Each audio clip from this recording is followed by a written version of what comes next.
Okay, there. Great. So first off, this is the agenda. We're going to talk about our goals as a PUD. So some of the high level goals that we have as an organization.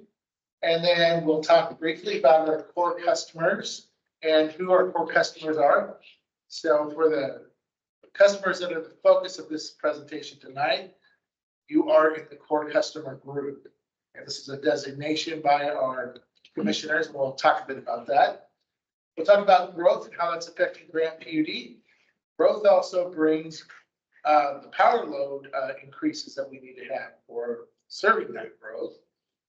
And then what we're looking at for new power generation resources, plus how we determine the cost of service for our customers and what it costs to serve them, our rate making policy, and then we're going to also talk about multiple ways to where customers can provide us with feedback, including tonight.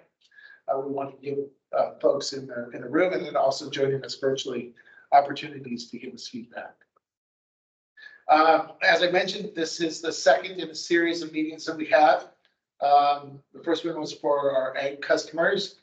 And then we also have on May 21st, a meeting for our industrial customers and then residential customers, which will be in this auditorium from 6 to 8 p.m. on May 21st. And then June 4th, we plan to have an all rates wrap up meeting where we're going to talk about some of the things that we heard during these workshops and what we will be presenting to our commissioners for their consideration. So let me just introduce our panel here. We have Ty Ehrman, just raise your hand, Chief Customer Officer. And then we have Carrie West, Senior Manager for Customer Solutions. John Bartlett, Managing Director for Energy Supply Management. Dupree Stanley, Financial Analyst for Rates and Pricing. Julio Geary is joining us remotely via Teams. He is the Program Manager for Rates and Pricing. And then if there's any questions that come up that Julio would be able to answer, he can do so via Teams. And then, of course, I wanted to introduce our commission. And if you could just raise your hands when your name's called. Tom Flint, President. Terry Pyle, Vice President of the Commission. Larry Scatman, who's our Secretary. There we go. Thank you, Larry. Judy Wilson, Commissioner. She was our president last year, so she gets a turn to not be president this year. And then Nelson Cox couldn't make the meeting today, but he's also one of our commissioners. Rich Wallen, I believe, is joining us virtually via the Teams link, and he's our general manager.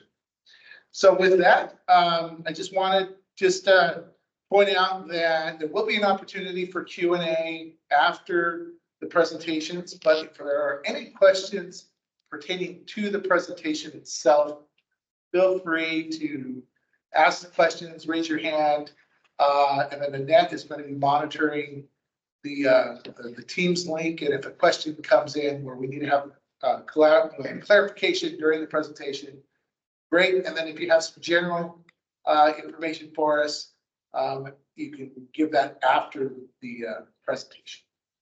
All right, with that, I'm going to turn it over to Ty to start the panel discussion.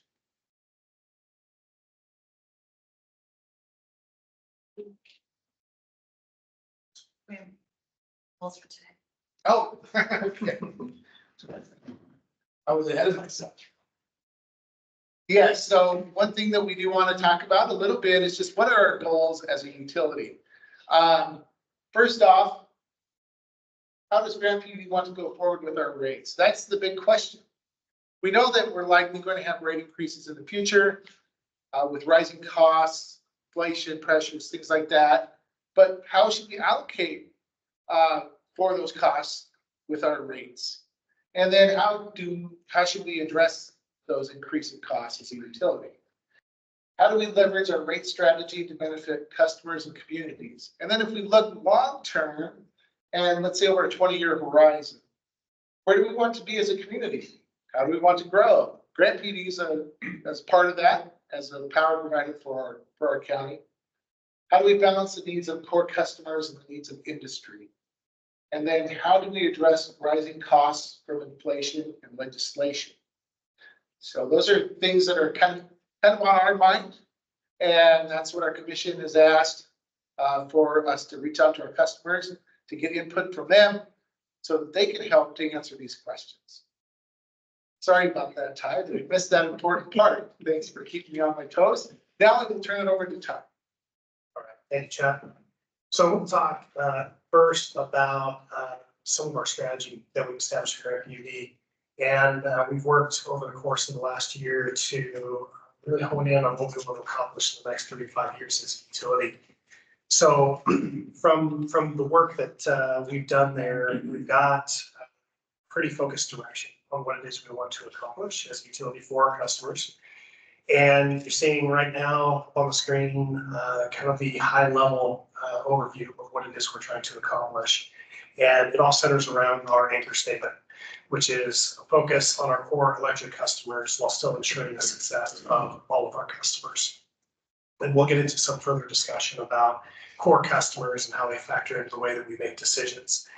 But I also wanted to touch on, out of the 5 areas, 3 of them that are really central to what we're talking about today. And just further reinforce the fact that we've got to focus on customers as a major component of our strategy moving forward. So the first one is number 1 up on the screen there, ensuring long-term affordable rates for our core electric customers. Our customers have sent us the clear message that affordability of rates is utmost top priority for them. And so we are reflecting that in our strategy. Then I'm going to jump around a little bit. Number 4 here is developing an intentional power demand strategy. And you'll see with some of the discussions we're having today, increasing growth and restrictions on the generation sources that we've got out there mean that we've got to have a dedicated approach to how we're managing both the demand of power in our county as well as the supplies that we're going to use to serve that demand. And then number 3 is committing to accurate and responsive customer service. As we are providing power and doing so at affordable rates, we also want to keep in mind that providing accurate and responsive information to our customers as part of our overall offering is really, really critical because all of our customers are making their personal, household, or business decisions with the information that we provide them. And we want to make sure and deliver the best way possible for them. So with that, I'm going to turn it over to Carrie. Yeah, thanks, Ty. This slide is distinguishing between our customer classes, which ones are core customers and which ones are non-core customers. And I'll talk a little bit about the difference between the two. And our core customers have been designated by our Board of Commissioners. Residential rate schedule 1, irrigation rate schedule 3, and general service, small commercial rate schedule 2, and then large general service, large commercials rate schedule 7. And in terms of rates, there's benefits of being a core customer. And the main benefit is, when Dupree's going to talk a little bit about our cost of service and looking at what we charge in rates for our core customers. Currently, our pricing is favorable for core customers, and it's either our rates are at or below the cost of service for each of those rate schedules and customer classes. And how we go about doing that is from the non-core customers who are paying a little bit more or a lot more above their cost of service. So that additional revenue stream from those non-core customers are benefiting the core customers. And so that's the real main benefit, for our core customers. Okay.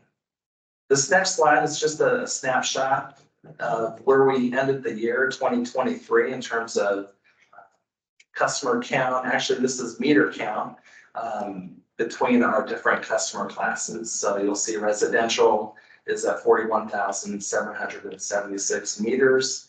Industrial meters are 281, commercial 7,914, and irrigation at 5,041. And below, for the year 2023, what was billed to each of those rate schedules. And so in total, you'll see $272 million of billed revenue. And the consumption or kilowatt hours billed was just under, if you convert that to megawatt hours, just under 6 million megawatt hours is billed. Again, the core customers, rate schedule 1, rate schedule 2, and 3, and 7 on that chart at the bottom.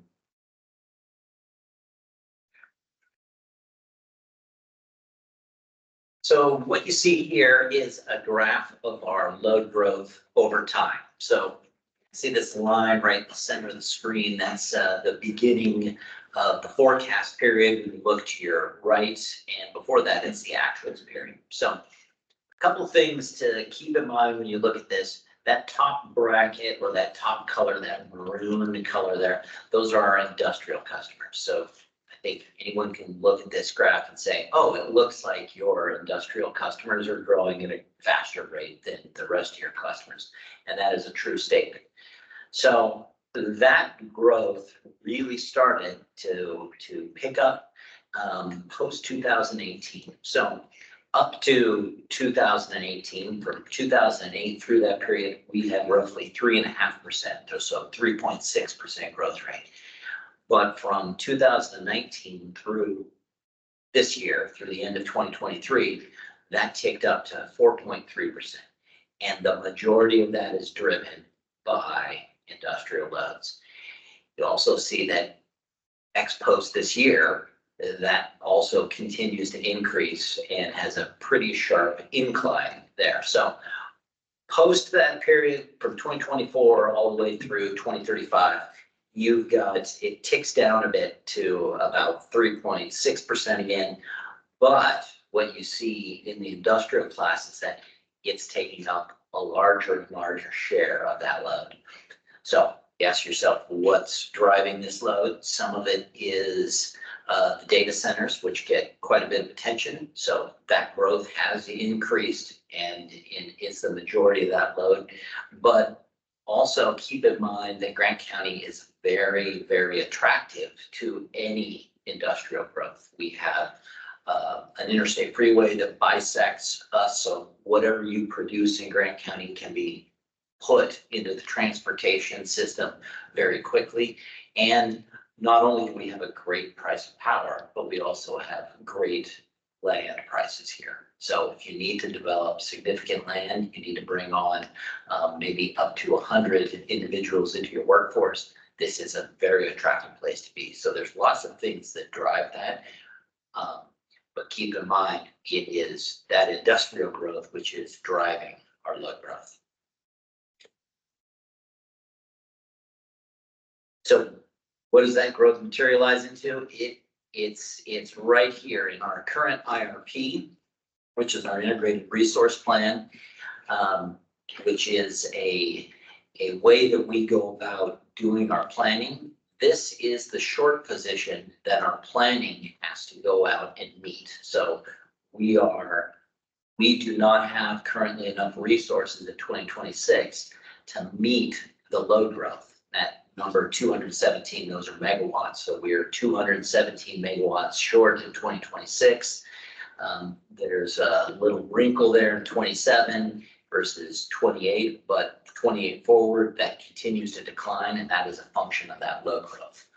So the integrated resource plan identifies the least cost way we would bring on new resources to meet that short position through time.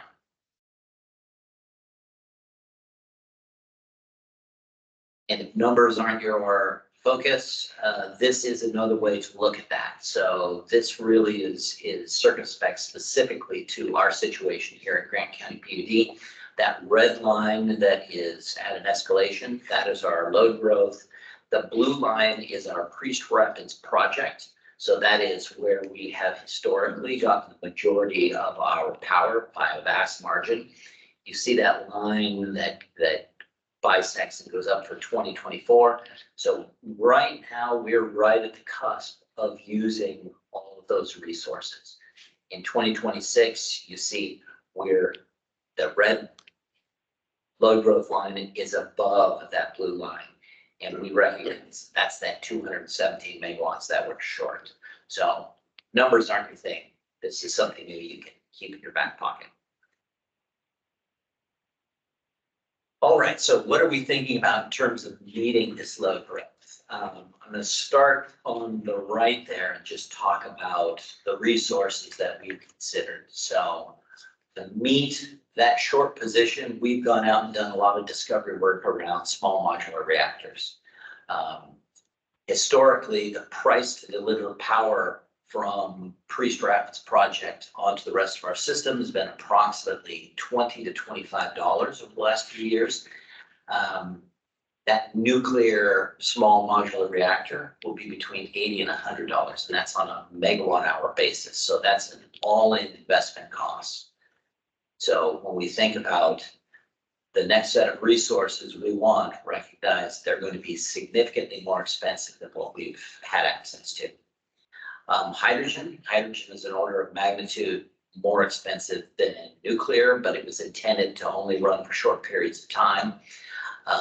Wind is approximately $60 to $70 a megawatt hour, and solar is also approximately $60 to $70 a megawatt hour.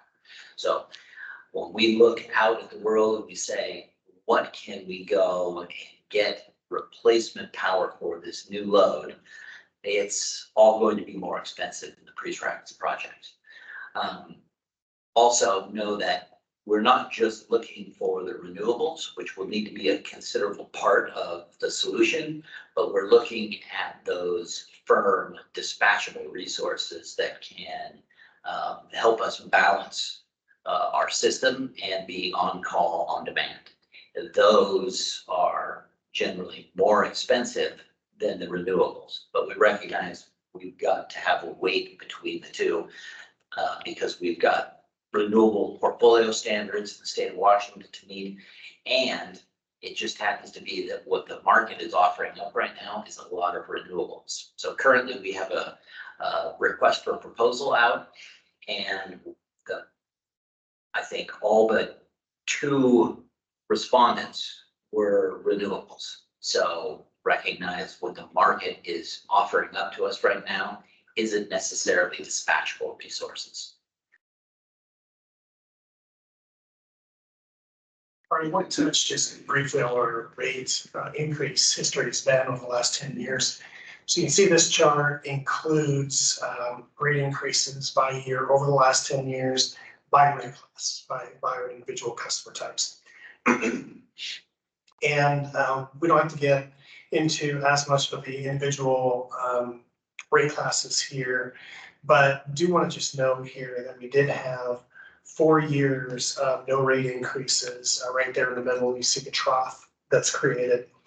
And that's a good thing for customers, certainly not to have rate increases. So don't want to say that that's necessarily a bad thing.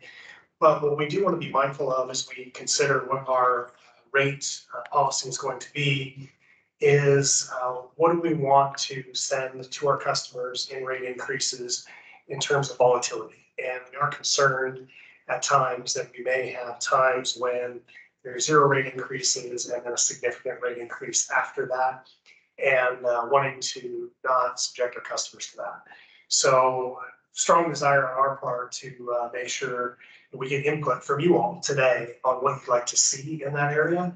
And certainly one thing that we could say is that an alternative might have been, rather than having those 4 years of 0 rate increases, we could have had very small ones, maybe 0.75%, that in the end made the last 2 years of increases that we have, 23 and 24 increases, be smaller and more in line with that, rather than having the zeros and then the relatively larger increases. The other thing I do want to point out too is that the last 2 increases, while they have been non-zero, and not insignificant, they are still relatively modest compared to what we've experienced in the inflationary scene. So we take any increase to our customers seriously, and we want to keep those as low as possible. But I do think it's important to point out that we have been able to keep them low relative to the inflationary pressures that we've seen out there in the market as well. So with that, I'll pass it over to Rachel.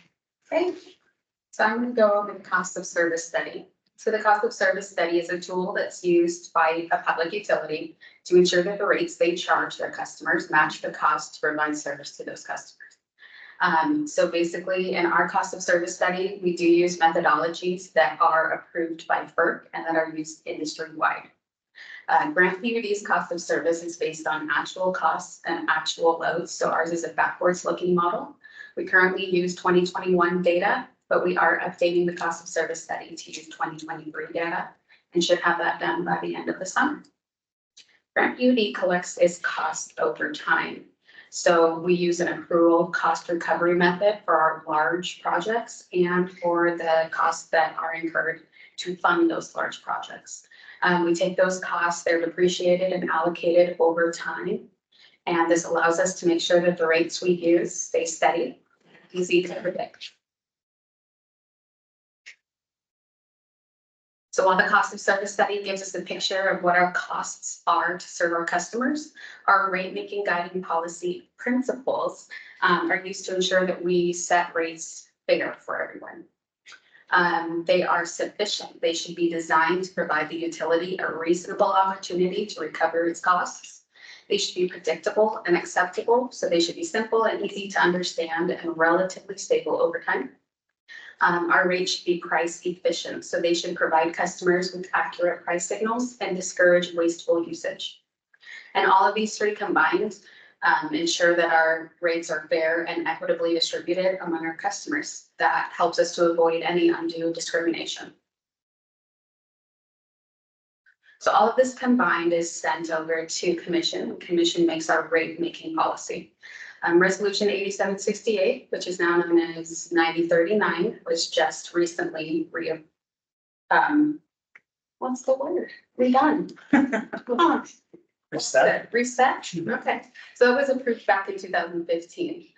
One of the main goals for that is gradual movement towards commission targets. So our targets are set at 15% above the cost of service and 20% below the cost of service. That helps us to reach goal number 2 of stable and predictable rate increases and to avoid rate shock. So any increase that we have, the system average per rate class should be set at 0.25 times below and 2.5 times above the system average. The rate making policy also sets goal number 3 to define core customers and preferential access. So as Carrie discussed earlier, our core customers are residential, general service, irrigation, and large general service. But our most benefited customers are those residential and irrigation customers. Our preferential access is set at 10 megawatts of access to increased rapid transit. So anything that we grow outside of our capacity, we'll have to use other rate making alternatives in order to recover those costs. So that leads me to goal number 4, which gives Commission the option to explore those other rate making alternatives. One example that we already have in place now is rate schedule 17. That one is our evolving industry rate, and it currently has crypto customers being served under that rate. Crypto customers have a premium adder to cover any industry specific risks. This rate making policy actually is basically set to expire at the end of this year. So we are really looking for a lot of feedback to ensure that Commission has all the information they need to be able to update this policy. Okay, so this graph shows the difference from our full cost of service to the actual rate that was set in April of 2024. The blue dotted line that you see here at the top shows our 15% above cost of service. The orange dotted line at the bottom shows 20% below cost of service. And then the solid line through the middle shows our at cost of service rate. So starting with our core customers, we have residential and irrigation at 29% below and 27% below cost of service currently. We have general service and large general service currently being served right around cost of service. And then for our non-core customers, we have industrials paying 16% above cost of service, large industrials at 49% above, and ag processing at 5% above the cost of service. So the fact that we have our non-core customers paying their rates at a profit ensures that we're able to keep our core customers at or below the cost of service. So I will turn it back to Carrie. Yeah, thanks, Sabrina. This next slide is looking at a system wide of where does your power bill go? And I really like this slide because if you look at the center, it's a dollar bill. And if you break it down on every dollar that you pay on your PUD bill, 61 cents or 61% of that goes to generation, goes to generating that power to meet that load. And then down below that, once it's generated, then it has to go on the transmission lines. And so paying for that expense, that's 5 cents for every dollar that's going towards transmission. And then you jump up to the far right quadrant is our distribution. So once it goes from transmission, it's our distribution lines and gets down into homes and businesses to serve that load. So 24 cents on the dollar goes towards distribution. And then down below is 10% for customer expense. And that's our billing system to send out bills. It's the administrative and general expenses that are incurred, just our business operating costs that are to serve you all. And so that's 10 cents on the dollar is going towards that. I sense you do see a CSR in that picture. I do want, it's a plug that I missed this morning, but just to promote our some customer service reps that are here to serve. This is one of our CSRs, and she just recently started a few months ago. She's doing a great job. We have expanded our call center hours and days of service to customers. So currently it's 7 days a week from 6 a.m. to 6 p.m. that they're available by phone to serve our customers. So just wanted to put that little plug in. Okay, and the next slide, where do costs show up on your bill? And so there's really three primary buckets, if you will, that make up your bill.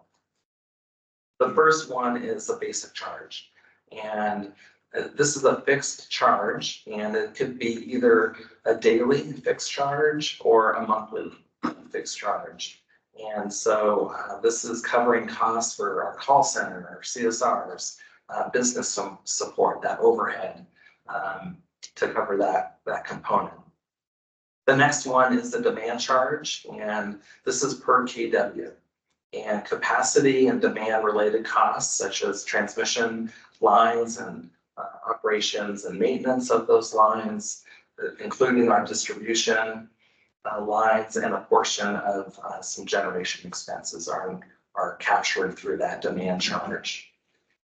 The next one, which is in the center, is our energy charge, our flat or block rate per kilowatt hour consumption. And so that is capacity and demand related costs not collected through the demand charge, but it does cover other variable energy costs.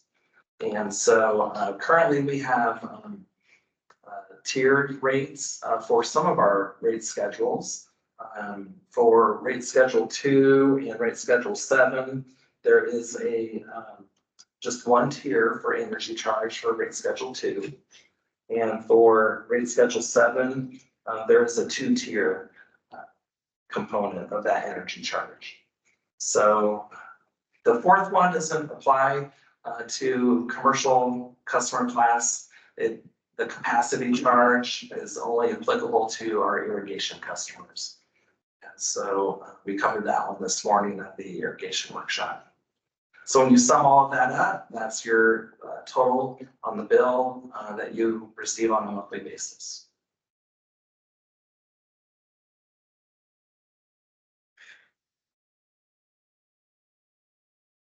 So that really wraps up our slide deck here. Just asking if there's any questions. I know we have a few online, a few customers online. And I don't see any questions right now, but we'll give you a couple minutes to think about if you have any questions. One of the questions that came up this morning is, why don't we just have one rate that covers everybody? So Ty, do you want to take that one? Yeah, I might actually defer to the trade a little bit of a lead in, but part of the reason that we don't is because the way that our different customers use electricity is different. And so for our average residential customer, you've got electricity use that varies over the course of the day, and it may peak in the morning and then level out and then peak again in the afternoon. And overall, compared to the maximum amount of electricity that they use, if you were to average it all out, would be relatively low. We call a low load factor. I don't know what a typical load factor is for a residential customer. Maybe that's something we'll research and come back to, but it's low. And then for the other end of the scale, our industrial customers, they are at a quite high load factor. So when we build out the system for them, they end up utilizing the amount of wire that we have to put in to a large degree, to a very high level most of the time. And because of that, we really got to consider what is the most appropriate way to charge those customers.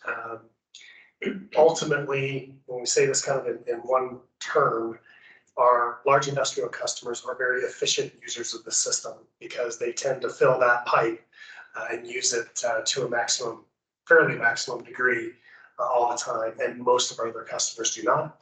Another example of that is on the irrigation side. They're using the system 7 months of the year. So there's a full 5 months of the year when they're not using the system or very little using the system. And so we've got to build out all the infrastructure ultimately for the maximum amount of usage. Those who use more of that system, we can charge a lower per kilowatt hour charge in order to match what their costs are. Yeah, you covered it. I don't really have much to add to that. I should talk less, I think, yeah. Great. Still don't have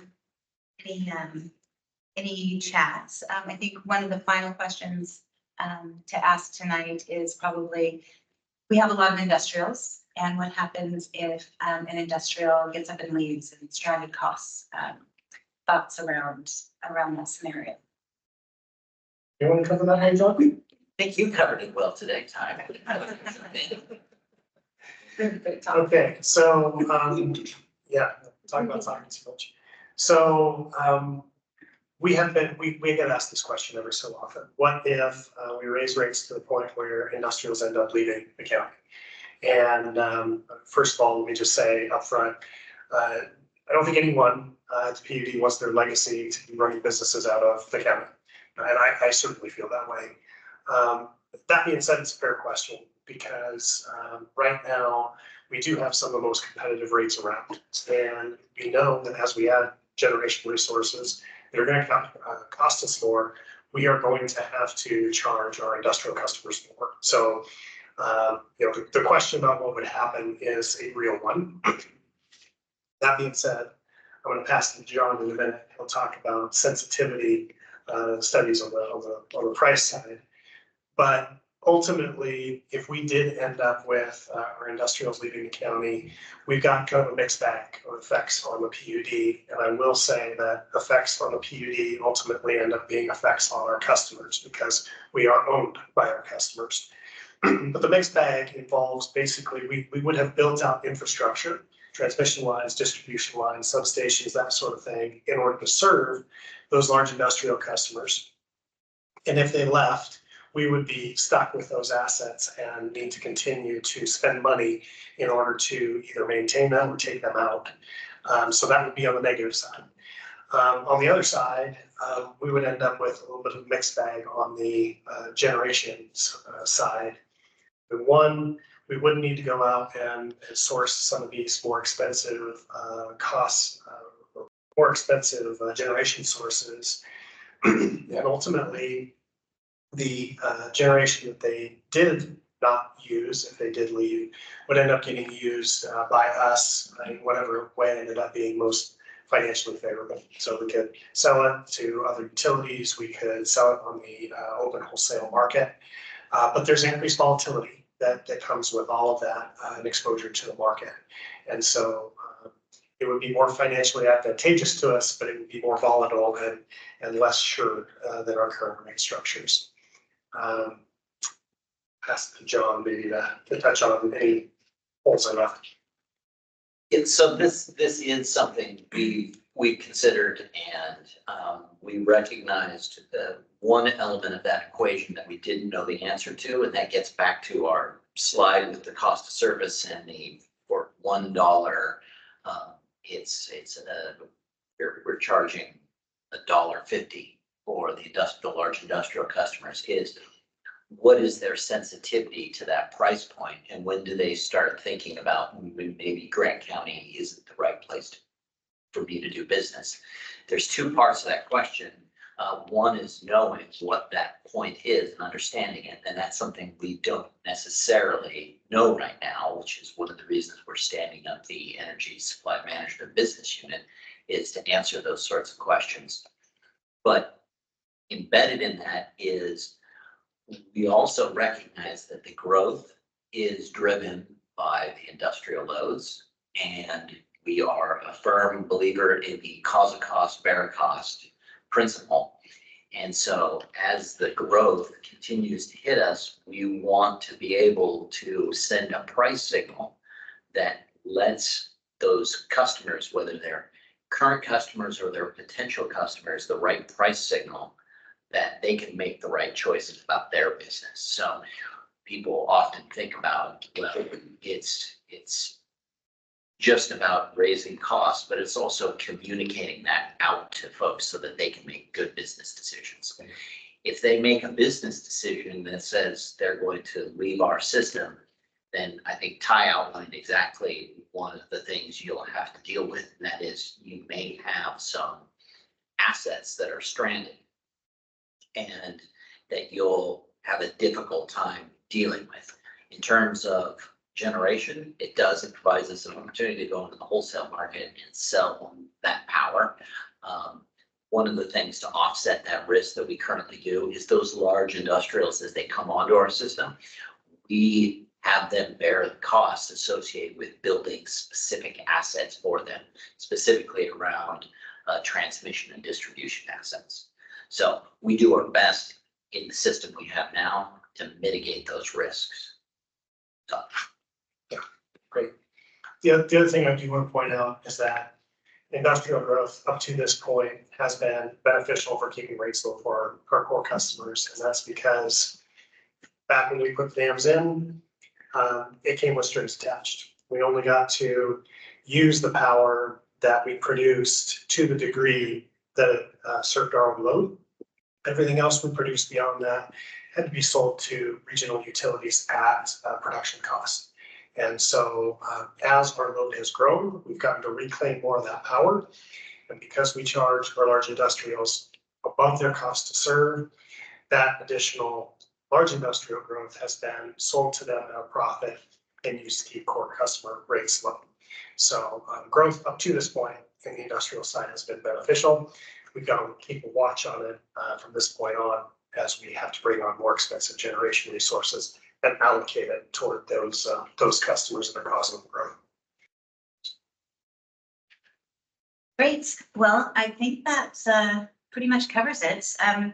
Thank you to those that have joined us online. You will notice that there is a QR code on the screen, and this will link you to all of the materials that we covered this evening. And it also gives you an opportunity to offer your feedback, because this truly is a conversation that we want to have with our customers to find what direction do you as our customer, which are really our ratepayer owners, what direction do you want to go towards in the future? Where do you want to see Grant PUD in the next 20 years?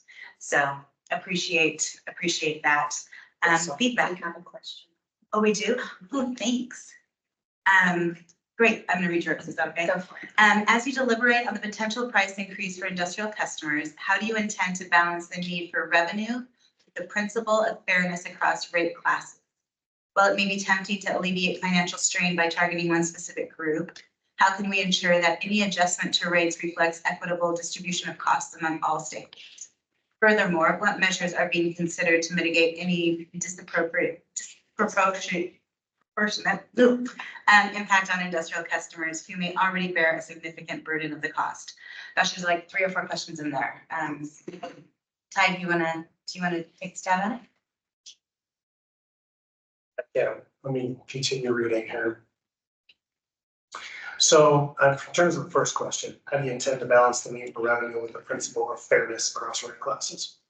Let me ask John to weigh in a little bit on this too, but our intention is to continue to measure the costs that it takes to serve each of our rate classes, understand what that is, understand relative to that, what are we charging? And then take a look at other data points. And John mentioned price sensitivity.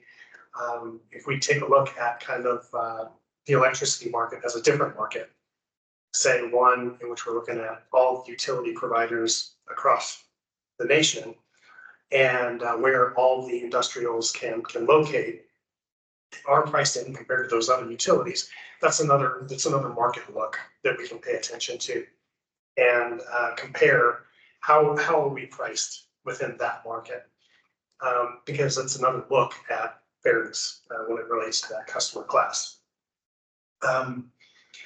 And we're going to continue to provide all the information on these data points and others back to the commission so that ultimately we can make the most educated decision on how we set those rates. It doesn't necessarily always mean that we will set rates on a percentage comparison to cost of service, but we certainly want to have that information to compare against. It's not given to measure though. And John, if you want to touch base on that too. Yeah, if we go back to the Venn diagram slide.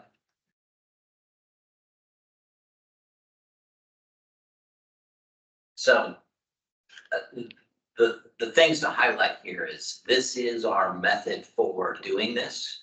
To that first question on balancing the need for revenue and the principle for fairness.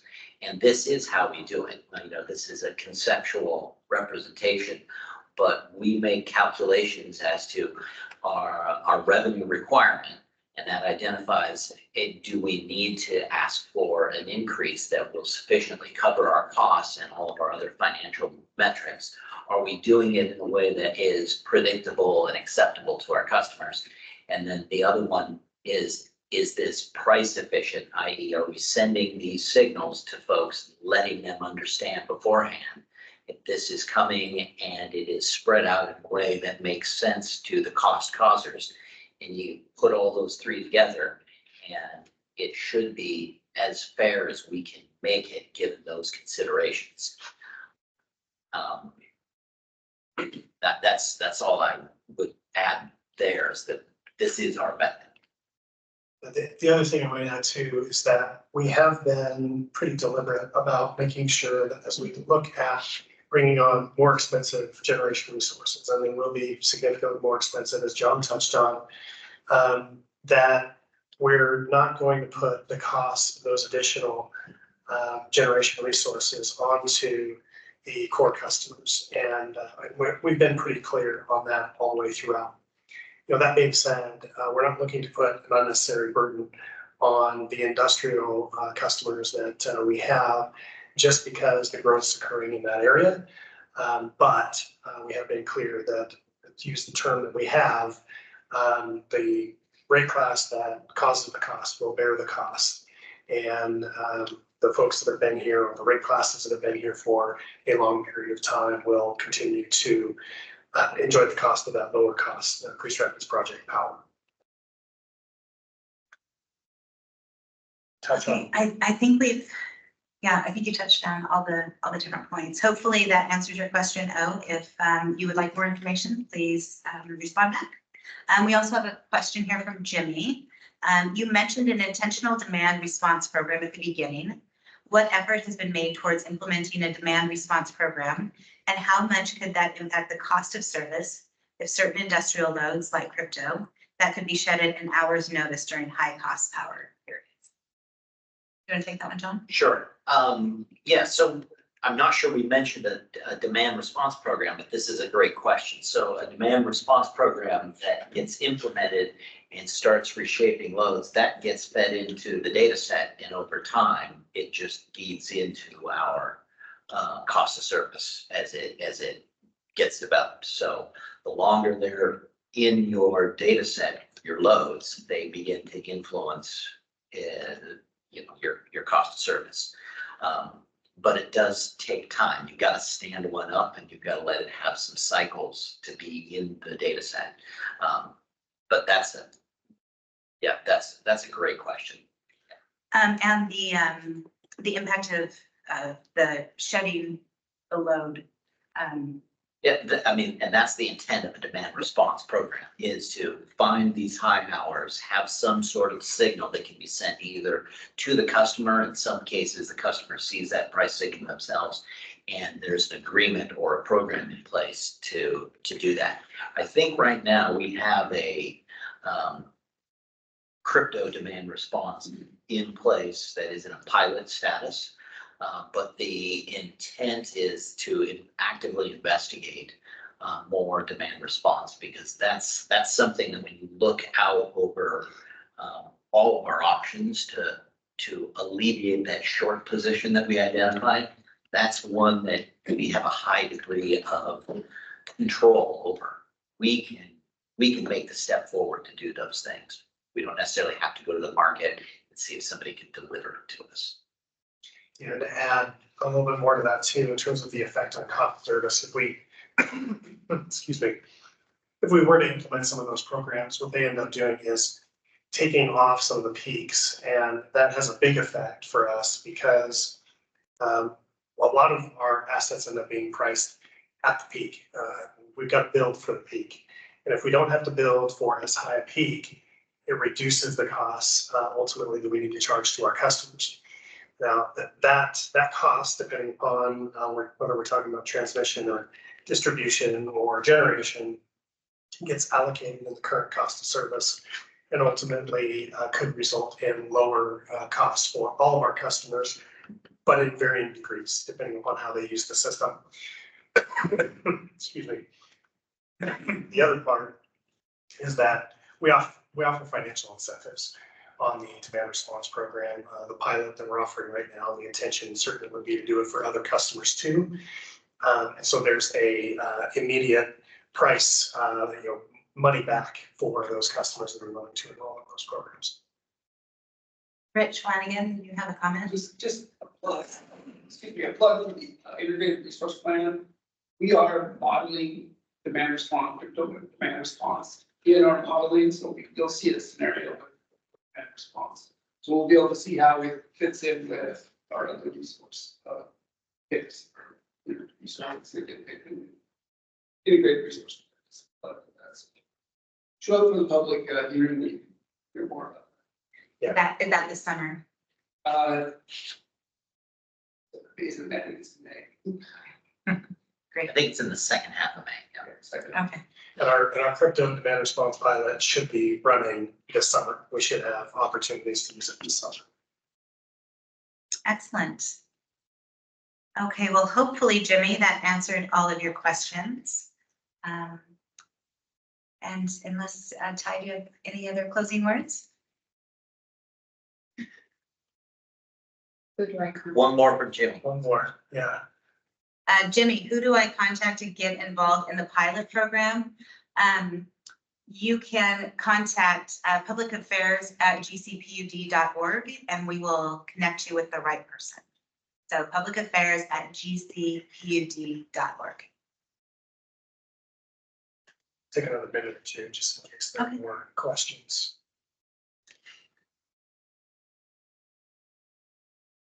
Got a plug for the QR code. Yeah.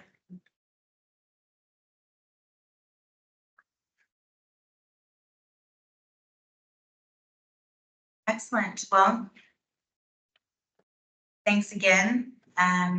We appreciate you coming and chatting with us. This is an important conversation to have. And we will be having a wrap up on June 4th, report back the things that we have found and how we're going to go forward.